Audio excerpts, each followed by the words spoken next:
What up, y'all? It's me, Ethan here, DRC TV. It's been a minute since I did a video. Last weekend I was planning on doing a video on perch fishing on the St. Lawrence, but it ended up being super windy and I don't have any of the little clippy microphone deals, or audio pickup, whatever you want to call it. I don't have any of that, so it would have been pretty much trash, but we did absolutely hammer them on the harvester grubs. So much so, in fact, that in about a week's time we sold out of every one we make. So yeah, it went really good. This is what I've got done so far today. I've been here for about 4 hours. I've got 24 packages of every one, and then a little bit extra this guy. That's one of my favorites there for crappies, which is going to be coming relatively soon.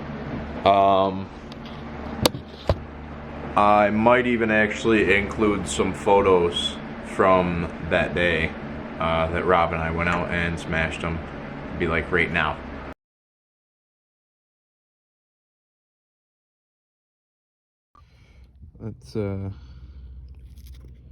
That's the real deal right there, man. Harvester grub for the win.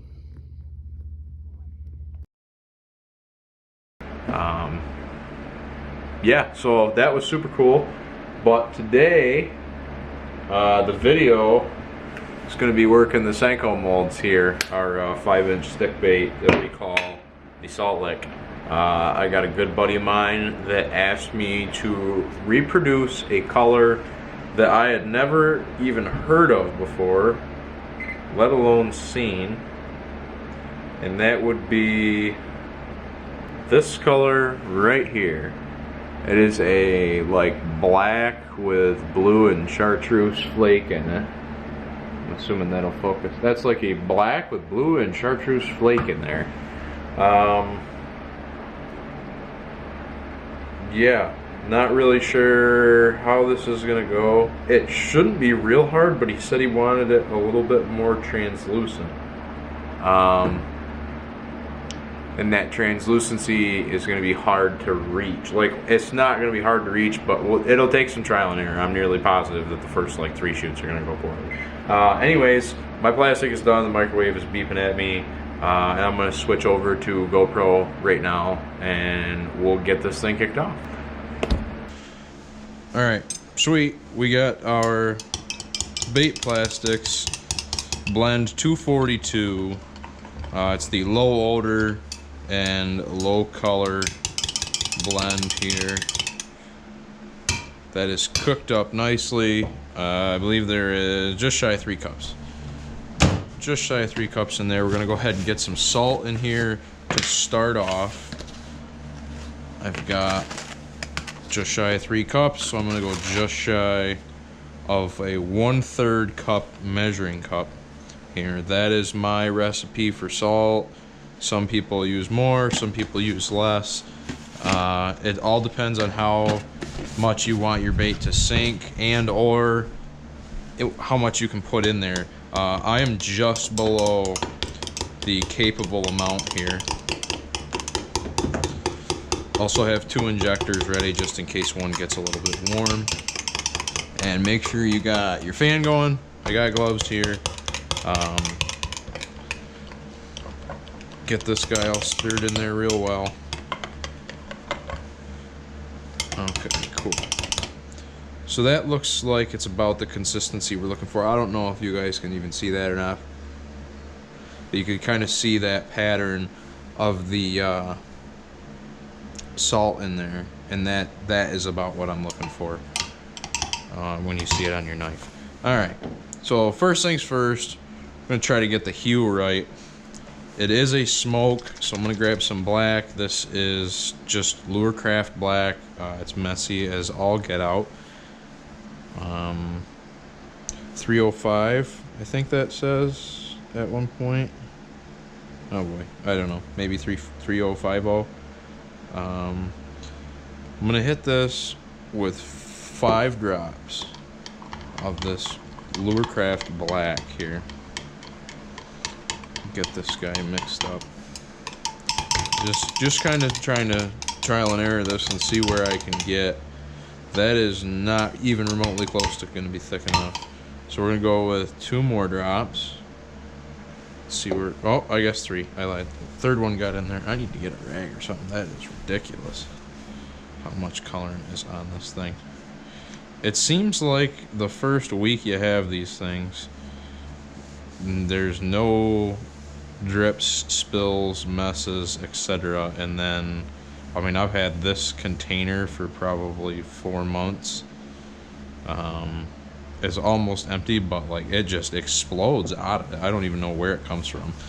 Anyways, gonna go ahead and get this black stirred in here.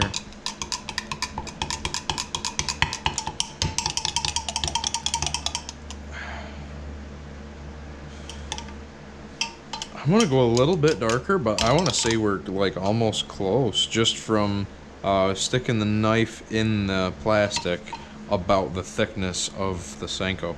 So we're gonna go with 3 more drops here.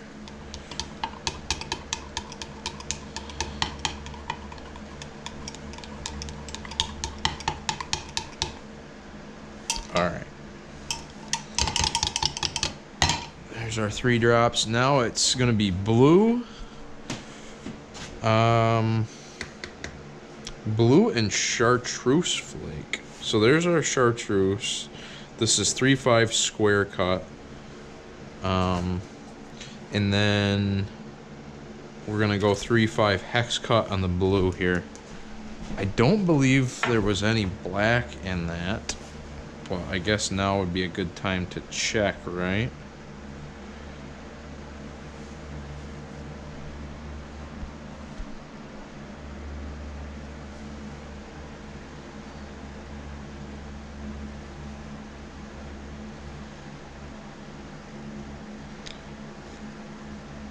Oh man, there is some black in there.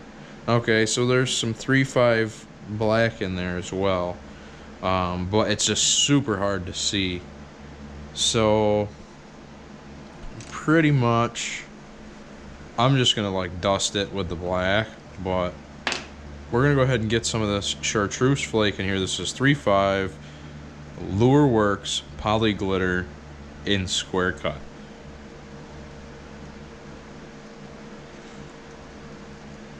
Get about a 1/4 teaspoon of that in there. And then this is Lure Craft 3/5 blue hex cut glitter. Same thing. And go ahead and get this stirred up in here.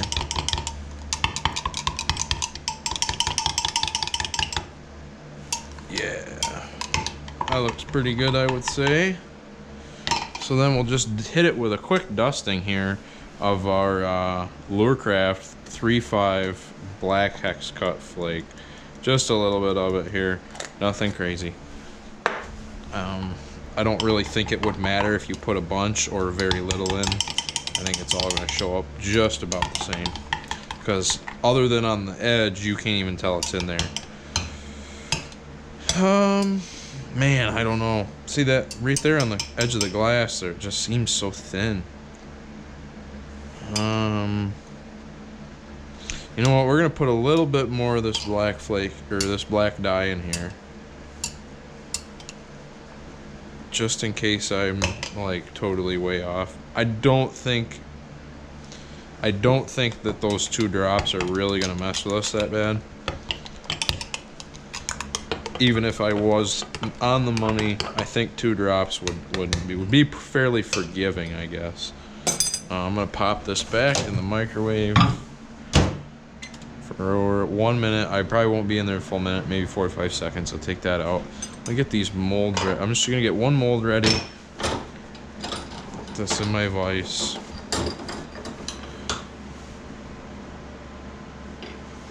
And then get ready to shoot this. Okay, so I've got my plastic here.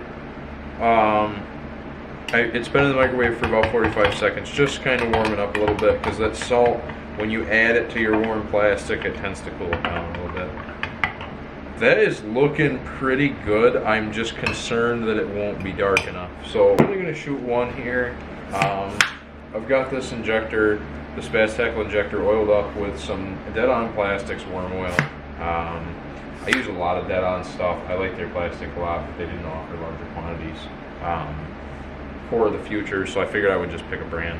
But anyways, I'm gonna go ahead and draw this up nice and slow, just enough to finish that. It's gonna be close. That's gonna be really close. Just hold steady pressure, and you can kind of see when my hand just stops. I'm not gonna push any harder, but I'm not gonna let off at all. I'm just gonna hold it there for about 10 seconds. And that 10 seconds will help kind of remove any denting, it'll help push air bubbles out, whatever you gotta have going on. And then tip her sideways there, top my sprue off with a little bit of excess material. Shoot my extra that's in the injector back in the cup. And now we're just gonna wait. It shouldn't be very long. It'll probably be 40 seconds or something. The good thing about these molds here from Epic Bait Molds, they run really thick. I mean, not really thick, but thicker than most. So this is a mold that I bought in January. No, not January, I guess. It probably would have been March. I would have bought this mold in March of last year, March of 2020, which was when they were first getting going in like January of 2020. They hadn't been around very long, and I reached out to them to do my custom drop shot mold, and we decided to start the business, whatever, bought this mold. You can tell this is what they started out for their thickness on their molds, and then this is what they're at now. So I mean, I don't know. It might not be that easy to tell on camera, but they are thicker now than they used to be, and I believe, at least as far as my experience goes, these are the thickest molds out there. These things cool down like no other. It's not hot to the touch at all, and this is actually an older one. The newer ones probably wouldn't have even taken this long. And I mean, you're ready to crack that open right now. They turned out all right. I'm not 100% happy with that. They need to be a little bit darker. But for the most part, I think we've got that color pretty much dialed. I don't know how well that's showing up there, but I would say that's fairly dialed. So I'm gonna cut this up right here. I'm gonna chop this up, right back in the cup it goes, back in the microwave, another 45 seconds, this thing will be liquid. We're gonna shoot the rest of these, and then I'll get back to you guys when we're done.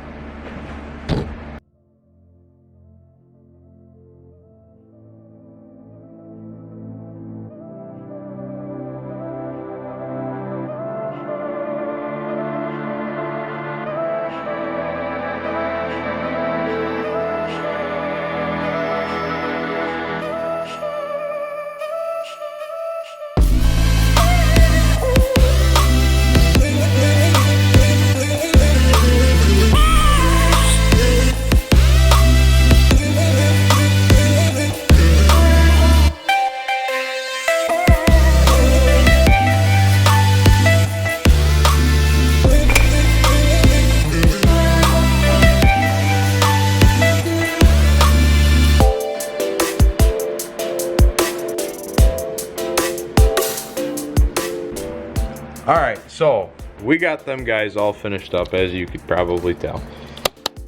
They turned out pretty good. I don't really know quite what I think about the color yet, but I mean, for the most part, I'm gonna have to say that I like it. I mean, it just reminds me of a lighter version of black and blue, but that chartreuse flake, like, I don't know, maybe it's just something the fish haven't seen before. And that maybe I'd throw it like a high pressure lake, but low pressure lake probably wouldn't worry about it. I don't know. I'm just thinking out loud, I guess. Anyways, I think they turned out pretty sick. If you have anything that you want custom ordered, go ahead and get a hold of me. My number's on our website. You can DM me on Instagram, Facebook, Snapchat, whatever. Just get a hold of me. and get me some pictures of what you're trying to replicate, or we can just talk about different colors and what you know, what I think or what you think would go well together, and we can go from there. Pricing is pretty reasonable. Because it's a custom color, it is more expensive than if you were buying a stock color, because I'm not making enough of them to where I can keep the cost low, but it's not anything outrageous. You know, like I would estimate approximately $8 a bag for a custom color, depending on what it is. I mean, if it's a laminate, you know, I might be closer to like $8 to $9 a bag range, but if it's a solid color, you know, and if you wanted enough of them, I could maybe knock it down closer to that like $6 a bag, $7 a bag range. But yeah, just get a hold of me. Let me know in the comments what you guys want to see. I know I saw a summer gill pattern comment at some point. I have not checked that out yet, but I have a surprise coming in the future where I think I'm going to want to get more in depth on that comment. New mold coming this week, I think, maybe Thursday-ish. So that'll be super sweet. Can't wait to get a video up on that. And pretty much, I mean, like, the trees are budding. I mean, it's about time for crappies and pike. The season opens for northerns and walleyes next weekend, so I'm certain there'll be a video out on that. Jigging them out of the deep, and probably sight fishing them in some shallow stuff too. So yeah, thanks for watching. I really appreciate it. Don't forget to hit that like button, hit that subscribe button. It really means a lot to me. And tight lines as always, man. Peace out.